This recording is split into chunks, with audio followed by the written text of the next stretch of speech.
তুই আমারে chicken candy বানাই দাও। চিকেন ক্যান্ডি বানাইতে হইবে তাহা দি ওই চিকেন দি বাইটে আনছো।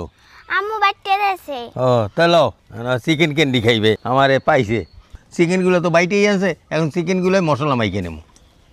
মরিচের গুঁড়া, জিরার গুঁড়া, গোলমরিচের গুঁড়া, কাগজি লেবুর রস, লবণ। তোমার তো কোনো কাম কাজ নাই, স্কুলে যাও, প্রাইভেট পড়ো, এই পর্যন্ত। আর আইয়া একদিনে একটা বায়না ধরবা, আজকে আবার চিকেন ক্যান্ডি খাবা। আমি তোমার নাতিনে আমারে খাওয়াবা না কে রে খাওয়াবা? মশলাটা মাখা হয়ে গেছে, এখন কিছুক্ষণের জন্য রেখে দেব। এইগুলো কিন্তু রুটির পাশের পোড়া অংশটা, এইটা এখন ব্লেন্ডার করে নেব। এই যে রুটিগুলো গুঁড়ো করে নিছি, এখন বানানো শুরু করি।